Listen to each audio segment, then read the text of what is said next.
just start by saying congrats to Coach Odom. I wasn't able to make the press conference because we had practice the other day, but super excited. Looking forward to spending some time with Coach. I know he's very familiar with the University of Virginia. I know he's been very successful, so I'm excited to build a relationship with him similar to the one that I had with Coach Bennett. So with that, I'll open it up for questions. In general, in your coaching experience, what has been the biggest hurdle that transfers from FCS have to clear in their transition to FBS? Oh, great question. I think the first is just the different level of resources, just getting adjusted to, adapting to the things that they have at their disposal, and being able to adapt their mode of operation, going from maybe a situation where they might not have as many resources to now having more available and incorporating that into their daily routines. And with any transfer is getting adjusted to the staff, the system, the way that practice is. Those are the biggest things that I think for FCS guys and for any transfer, to be honest. You guys held a scrimmage on Saturday. How did it go? Any big takeaways that you got to learn about some of these new faces? Yeah, so Saturday was a controlled scrimmage situation. It was a kind of a 50-50 practice.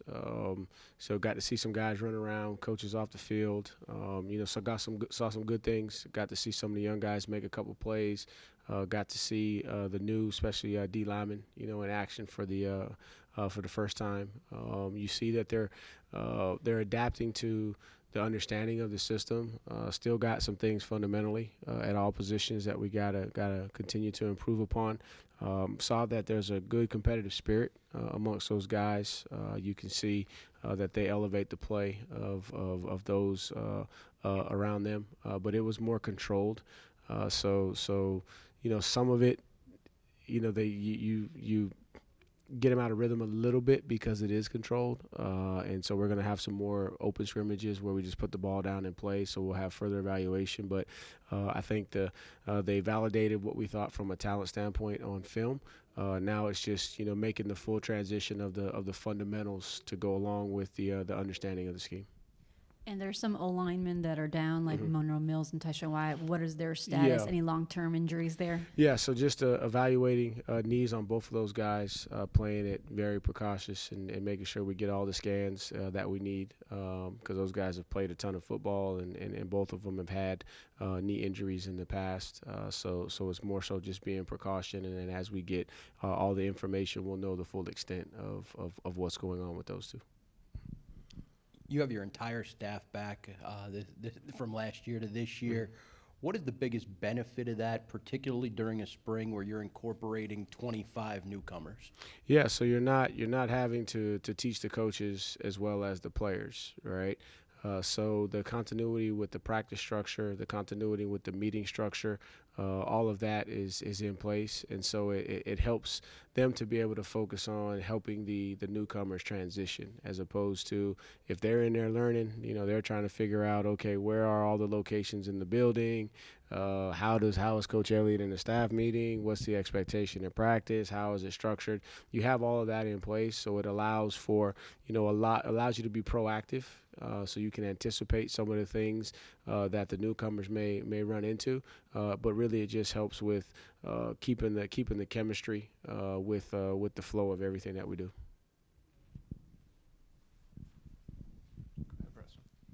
Yeah, just Mekhi Buchanan, y'all talked so positively about him before last year, before the injury. What does he look kind of coming back now? And just are y'all still as hopeful as you were back then? Oh, yes, sir. Definitely. His body looks really good. So he's taking advantage of the time off. Obviously, he missed a lot of football because he missed all of last season. But man, you can still see the speed, the quickness, the violence. He's also, going to benefit from, having those new guys around him, and he's got a veteran guy in Mitchell to kind of really show him what it looks like. And so, yes, very encouraged with him. Still things he's learning because he missed that time, but very pleased with where his body is, and physically, you can see that he took advantage of the time off from a physical standpoint. And then you mentioned all the veteran guys y'all brought in through the portal, just the variety of pass rushers and the amount of experience that they bring in. Just what does that do to kind of supercharge your pass rush this year? It just creates competition first and foremost. It gives you some flexibility, versatility, and depth. The biggest thing is depth. I think with pass rushers, man, the fresher you can keep those guys, and then also when you have versatility, when you can change up speed, power, body type, length, explosiveness on a tackle throughout the course of the game, that makes it very, very difficult. And so they're going to be able to help each other by creating variety, in the different pass rush moves with the different lengths that they have, the explosiveness, because, no two guys are the same.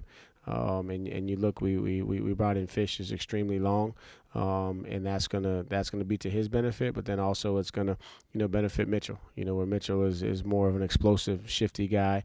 Then that's gonna help Makai as well, because Makai is a speed to power kind of guy. Right now. And then same thing with the rest of those guys that were already here. And still waiting on Kazim. He's coming off the hamstring, and so we're hoping to get him back next week, and so we'll be able to really see what he can do. But man, you look at his body and what you've seen on tape, man, he's a shifty guy, bendy guy that can. So it's going to be fun to watch those guys complement and then help each other and create some variety. And I think about the Tennessee game when we played a couple years ago, and they had a young freshman, and it was a different speed, and it created some problems for our tackles when you got a big, powerful guy coming off the edge, and the next thing you know, you got a speed guy. It's hard for that tackle to constantly make those adjustments throughout the course of the game, and that's what that depth, I'm hoping is going to do for us next year. The injuries to James Jackson and Cam and Bracey, left you really thin at linebacker last year. I know some guys are still out, but how big a priority was it to beef up that position going into this year, and how do you feel about the depth there and the talent there? So we were excited about the young guys and Landon and Miles that we brought in, but they were just young pups, and now they're a little bit older and they're getting a lot of reps. And this is going to give Cam an off season to really kind of build his body. He's played as a true freshman, so the blessing for him is that he's going to have a chance to really get his body healthy, build it up. James played a bunch of football, so we knew Stevie was going to be able to come back and Trey would be back. We needed one more body, and that's why we went out and got Maddox. And so I'm anticipating that that's going to be a very healthy room with a ton of competition, with some versatility when those guys get back. But in the meantime, it's giving Landon more reps, it's giving Miles more reps, it's giving Bracey more reps now that he's back, and it's giving Maddox more reps. And then we'll throw Trey and James and Cam back into the mix. And so now you got a good 7, 8 competitive bodies right there that's going to give you some depth and some versatility. But for a guy like Maddox, who's new to the school, new to the system, how big a deal do you think it is to get these extra reps? Oh, it's huge. I mean, it's huge, because development, you only develop by getting reps. And what you've seen with Maddox is he's very, very, very smart. He's a natural football player. He picks up on concepts quickly. He's a violent guy, and you're starting to see him play with some freedom, because he's able to now equate, okay, this is what we're doing, this is what we call it. I can equate that in my mind. I don't have to think about it, and I can go play fast. And then that's helping Landon as well, because it's helping him make the transition as well. Because he's got to, even though Maddox isn't a veteran here, he's played a lot of football, right? So it's not like, Lando's out there by himself. He's got a little bit of a veteran presence to kind of guide him since Cam and Trey and James are out. Obviously, Brian Stevens is no longer here. Brady Wilson kind of stepped in that center role. What have you seen from him, and what kind of stood out during the recruiting process of him? He's obviously in a different life situation. He's married. He's older. What have you seen from him? Yeah. So what stood out about him was the production. And the amount of football and experience that he has, and what he's brought is a very similar calming presence. He's not a boisterous guy. He's a workman. He comes to work every single day. He's a very, very smart football player. He's really taken command of what we're doing, and I attribute that to one, the work he puts in, two, the experience that he has to be able to make that transition.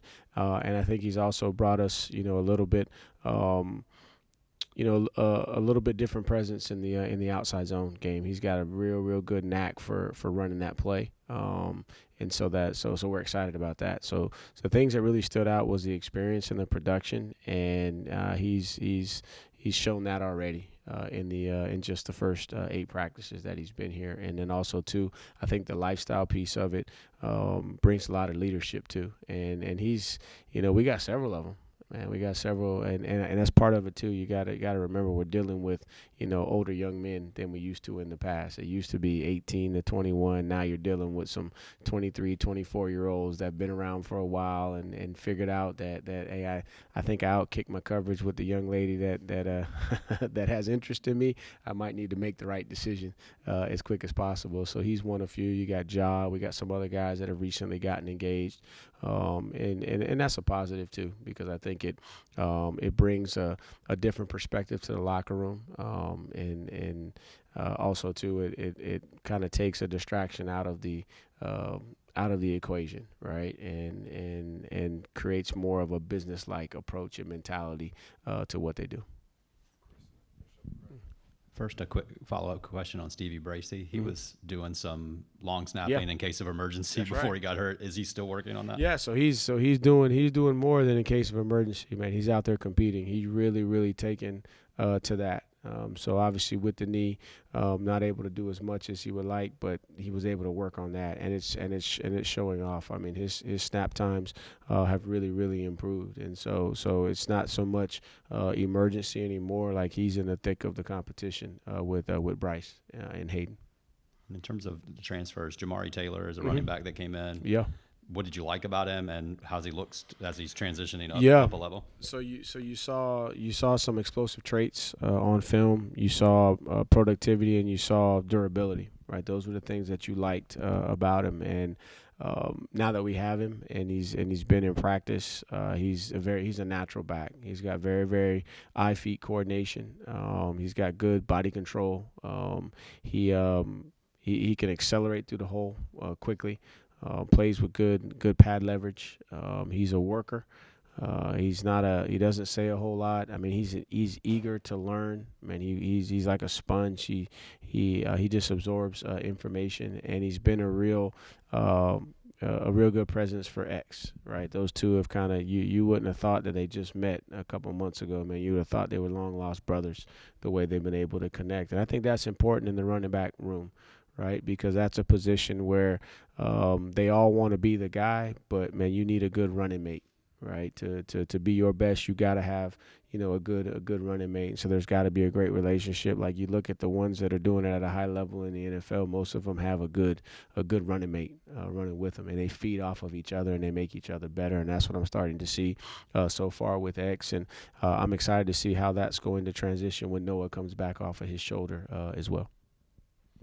Have you had any separation in the quarterback position yet? Yeah, I wouldn't say that we've had separation just because we had our first controlled scrimmage on Saturday, and we're going to have some more open scrimmages where we'll be able to get off the field and let them go play. So down the stretch here over the next 2 weeks will really be, a high level of evaluation. Now that we've gotten through the install phases, we got the system, as much of the system in that we want to have in, then I think you'll start to see, an opportunity for them to truly be evaluated. I think the first couple of practices, you're just trying to get them accustomed to what we're doing, giving them equal reps. But I think once we get into the live work, even though they won't be live, but they're in the scrimmages, I think you'll have an opportunity to see if somebody's going to separate. And a big picture question for you. In the NIL era, as a coach, do you feel pressured to give your higher paid players more opportunities as a spring goes along, or into fall camp, or even when you get closer toward the season? Man, we're a developmental program, and we're not there yet for that even to be a consideration. Man, I'm trying to bring guys in here to compete, that want to compete, and see can we put together a team that can go out and compete and win football games. To be honest with you, I think that's how you're going to have to be honest with you. And in the NFL, like like those guys still got to compete, man. Even though they might be high paid and they're on contracts, those contracts aren't guaranteed, day to day. Like they got to earn it every single day, and I think that's one thing that I learned in my experience coming from Clemson. And I think when you look at the programs that you want to study, the Alabamas of the world, the Ohio States of the world, man, it's all about competition. Right, and you could say that NIL, but even there, from a recruiting standpoint, you had high-profile guys. Man, the best players got to play, and that's one thing that I learned. And perfect example was Hunter Renfrow, and he was in a room where there were a lot of five-star guys, at that position, but he was the best player, at that time, and he won the job. So I'm not even focused on that. I'm trying to one, figure out what I got, right, build a team. Use that competition to help everybody get better, and then see can we stay together through this next portal window so that we have a shot to be the best team that we can be come Saturdays in the fall. No, good question, though.